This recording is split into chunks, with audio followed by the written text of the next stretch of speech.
In the aftermath of Harshavardhana's fall in the 7th century CE, northern and central India entered a dynamic period of political reorganization. From this churning arose three powerful kingdoms that would shape the early medieval landscape of India: the Palas in the east, the Pratiharas in the west, and the Rashtrakutas in the Deccan.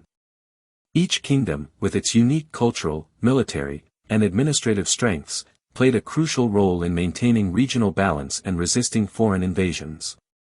This is the era of fierce rivalries, rich temple architecture, flourishing trade, and the famed tripartite struggle for the control of Kannauj. Let us journey into this pivotal chapter of Indian history.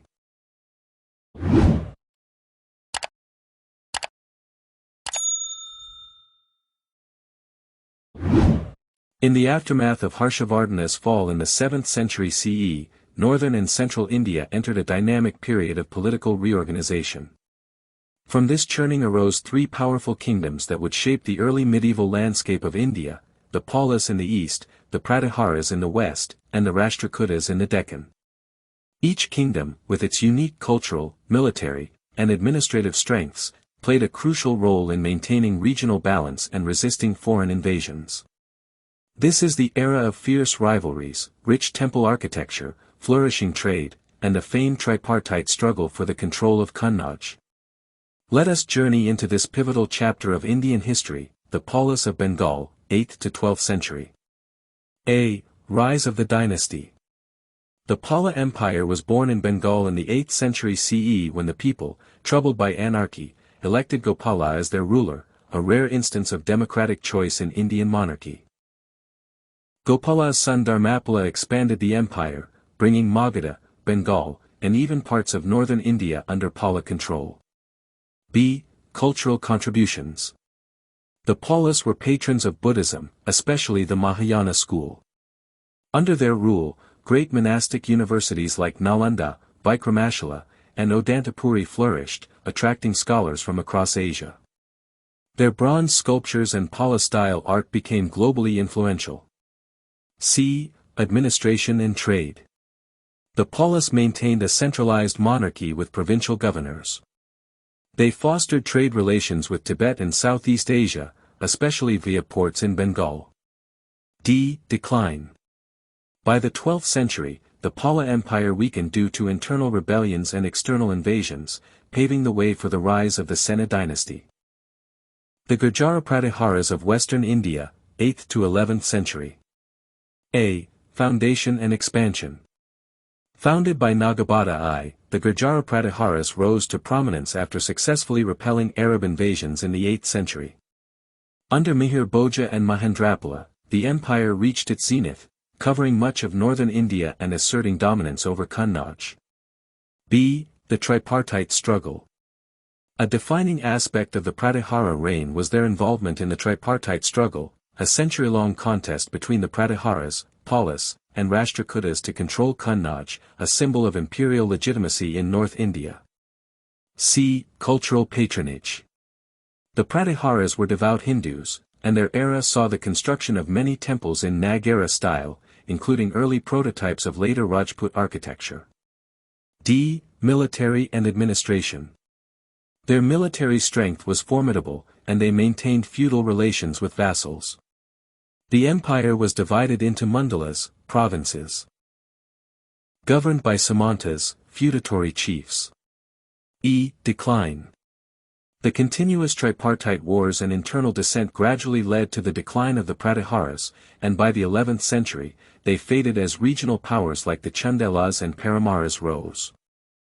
The Rashtrakutas of the Deccan, 8th to 10th century. A. Emergence in the Deccan. The Rashtrakutas rose to power after Dantadurga overthrew the Chalukyas in the mid-8th century. With Manyaketa as their capital, they ruled a vast empire stretching from the Nirmada to Kaveri. B. Expansion and campaigns. Their most illustrious ruler, Govinda III, led successful northern campaigns and even received tribute from distant rulers. Indra III captured Kannauj, briefly dominating the north. Their influence extended over Gujarat, Madhya Pradesh, Karnataka, and Maharashtra. C. Patronage of arts and literature. Rashtrakutas were outstanding patrons of art, architecture, and literature. The Kailasa Temple at Ellora, carved from a single rock, remains a pinnacle of Indian architecture. In literature, King Amogvarsha I authored Kavirjamarga, the first known Kannada literary work. D. Religious tolerance. Though primarily Shaivites, the Rashtrakutas supported Jainism and Buddhism. Their rule saw religious pluralism flourish in the Deccan. Decline. By the 10th century, rising powers like the Western Chalukyas and Cholas chipped away at their dominion, leading to the end of Rashtrakuta supremacy. The tripartite struggle, the clash for Kannauj. One of the most compelling aspects of this era was the prolonged struggle for Kannauj, a city considered the political heart of northern India. The Palas from the east, the Pratiharas from the west, and the Rashtrakutas from the south vied for control. This power triangle defined the political narrative of the subcontinent for over a century and showcased the ambition of these empires to claim the legacy of Harsha's North Indian dominance. Legacy and influence. Though none of these empires achieved pan-Indian dominance, they laid the foundation for regional kingdoms like the Cholas, Chandelas, and Senas. Their artistic, literary, and religious patronage shaped Indian culture for centuries.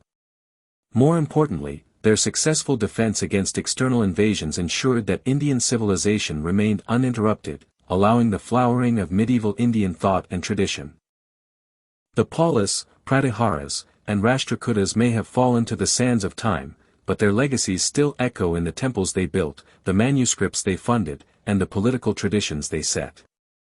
They remind us that even in times of fragmentation, there can be flourishing creativity, robust governance, and enduring cultural brilliance. As we study their rise and fall, we come closer to understanding the mosaic that is Indian history.